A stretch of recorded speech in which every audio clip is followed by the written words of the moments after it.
ahead, Richard. Yeah, I was just going to say that what Pralad's experienced and what many of us have experienced being suspended and banned from campus. I mean, dozens of people, right?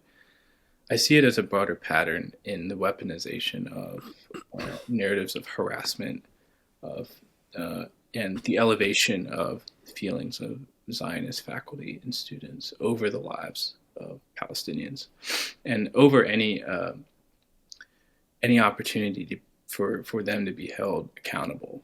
And other people who have spoken out against Daniela Rus, who have written on public chalkboards, who have asked her questions during Q&A sessions at the many events and award events that she goes to. They've also been given no contact orders. The student newspaper, as you pointed out, which published our opinion piece, calling on Daniela Rus to step up and show some moral backbone and end her connections with the Israeli military. That was taken down under the assumption that it was fueling harassment. And I see this kind of as part of a winning formula. I mean, we know the schools, not just MIT, but they've gathered over the summer and they've shared their wisdom and experience about how best to suppress dissent to what they're doing. And I think they've figured out that if they can frame political speech as a form of harassment, it will work. And in some ways, this is kind of ironic because and I think you pointed this out really well, when compared to the 60s and 70s, when Noam Chomsky was here at MIT, the students would riot. I mean, they barricaded buildings. They like built a battering ram and rammed down the office of the president to speak with him. I think at Columbia, the president was taken hostage for a day. Like, this was part of that political culture. And whereas now, when we are, I think, extremely deferential to norms of politeness, we're still kind of given the short end and the bat. Um, and I think it's because they're very scared. I mean, they know that the movement at MIT is very popular. I mean, a lot of us might be very outspoken, but we asked the students themselves in a series of referenda across the entire campus, um, do you support ending these ties with the Israeli military? And the super majorities came back, yes, we want this ended. If MIT did it, for the genocide in Darfur in 2008, if they could divest from the Draper Labs, if they could at one point, I think in 2022, they ended their relationships with a Russian university that they had helped establish. I mean, if they can do those things over political crimes and acts and recognize them as political moves, they can also do the same for the Palestinians. Um, that's my personal opinion, but I'll let you ask a question.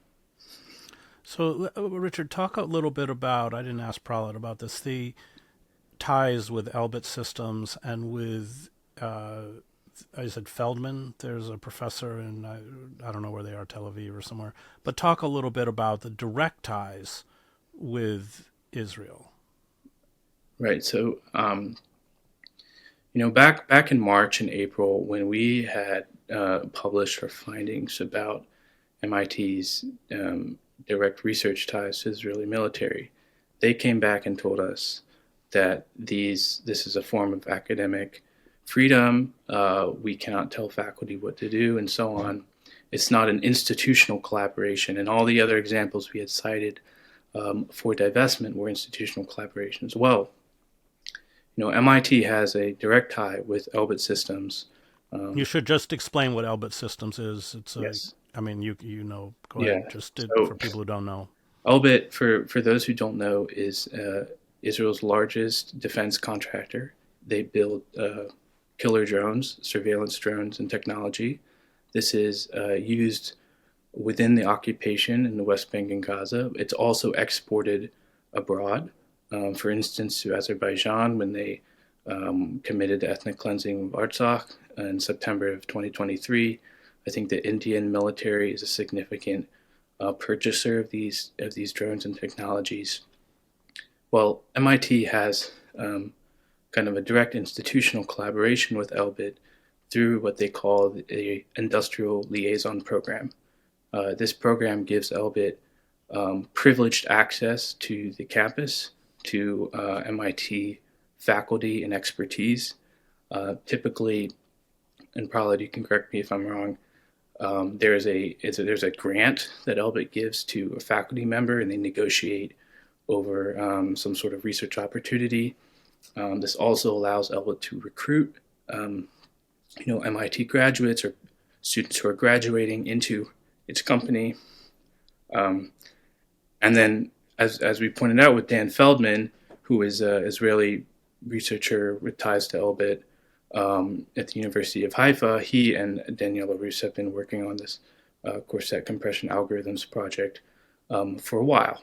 Daniela Rus has also co-authored papers with top AI engineers at Elbit Systems.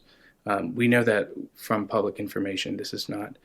Uh, this does not require any sort of hacking. You simply look them up on LinkedIn. You read their papers. You find who they're co-authoring with. You see who they're thanking as sponsors. It's very clear and it's very out in the open. Um, when we publish these findings, of course, it's considered harassment. But they're very proud of it when they boast about it to their own circles. It's only when it's cast in a critical light in the mass media, in the student media, in campus politics, that they begin to see it as a threat. I'll also Richard, maybe just yeah, let me before I prelude, just tell me about, because you're a political science PhD student. A lot of people probably don't know MIT as a political science program. And you had mentioned before we went on the air, war games. Just talk a little bit about how deep the roots of the war industry go into even the humanities.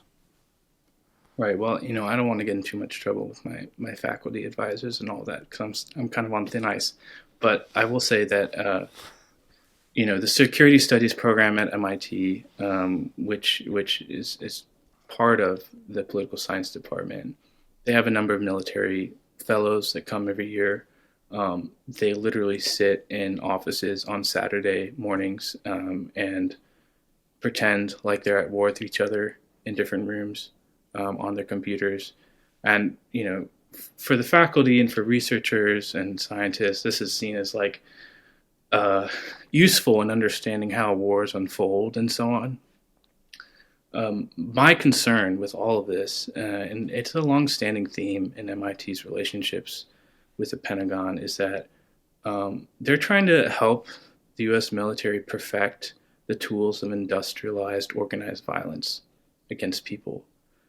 These are not tools that are designed to help, a country defending itself against an invasion. That's not the United States, right? And I don't know enough about the programs in particular, but I would say that,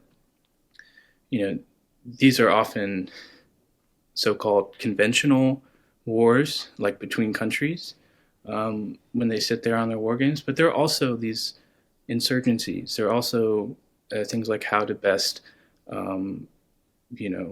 dismantle Hezbollah or some other non-state group. And that's a political question too. It's not just a military one. And I think if we don't reflect on the political nature of what we're doing and also the moral one, those kinds of activities I think are bound to only increase the capacity of the world's largest superpower, a nuclear armed state with military bases across the entire world, right? That's not like a neutral scientific question. And I think a lot of what Prahlad and I and our colleagues who represent the majority of the voice on campus are trying to do is to politicize people into thinking of their research not as morally neutral. You can't just sit there and build drones and not talk about who it's serving and who does it help. I mean, a lot of us are here because We believe that our science has an emancipatory power to repair, to heal, um, to help with human flourishing. And unfortunately, that's not really what we see in the kinds of research that's being done. And I think that's related to who is sponsoring the research, right? I mean, everybody recognizes by now that when the tobacco industry is sponsoring studies on lung cancer, it's bound to be biased, right? The same applies to the pharmaceutical industry or to sugar or to the oil industry and climate research, which is another, Right, BP sponsoring climate right? science And so the programs. same principle should apply to militaries when they're sponsoring Yeah. research at academic institutions. And unfortunately, the leadership of MIT has been ignoring the kind of collective voice of the campus and of the country and of the world, and saying that we want, we want to distance ourselves from the military, and we want our research to affirm human life and not human death and organized violence, right? Go ahead. You were going to say something, Prelad, and then I had a question. Go ahead. Yeah, I was just going to add maybe two more notes about Elbit Systems and Daniela Rus's complicity there. The one more thing to note about Elbit Systems and the way that Daniela Rus has engaged with them is, she has tried in her the pressure that she put on the Tech, which is the newspaper at MIT, when she kind of put pressure to force them to retract the article that the coalition had published about her ties. She tried to make it seem that her research is purely mathematical, that it has no military application, that it could not be applied in the military context in the way that we had published about. Um, but in reality, a presentation of the exact title of her project, which is called core set compression algorithms. So a presentation exactly about these core set compression algorithms was given by Dan Feldman, her collaborator and former postdoc, who now works at who's now a professor at the University of Haifa. Um, he gave a presentation about core set compression algorithms to Elbit Systems. Elbit Systems is not, a conglomerate of multiple different types of research and avenues of human productivity. It is purely a defense contractor. That is purely its job. So to present those algorithms in front of Elbit Systems means that researchers at Elbit think that they're interesting for their own uses, and researchers at University of Haifa and at MIT see an opportunity in working with Elbit Systems. And as Richard mentioned, Elbit Systems is complicit not only in the genocide in Gaza, but also in the ongoing occupation in Kashmir. Also, technology from Elbit Systems is used along the border between the U.S. and Mexico for surveillance. So there's a lot of complicity to be found there. The last thing I'll mention is, Richard mentioned this very important and destructive narrative that's coming from these universities about harassment. And that's the narrative that, of course, Daniela Rus has used to claim that these criticisms of her research practices and her research partnerships are harassing her as a private member of the MIT Institute, right? As somebody who is a private citizen of MIT and not a public official or somebody in a public role like the president or the chancellor.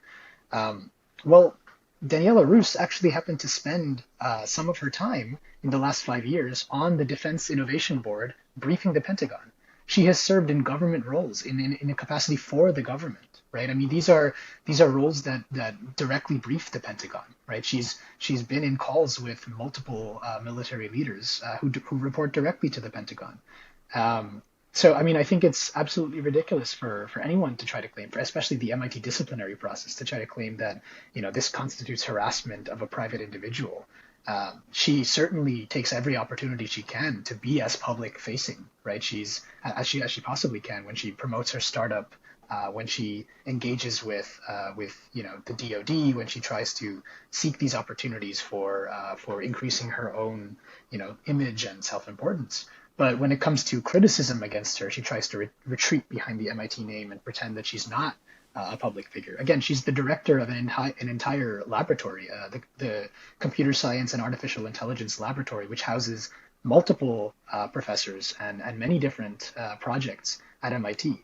She is clearly a public figure, and is subject and should be and ought to be subject to criticism for her research practices and for who she chooses to engage with in her research partnerships.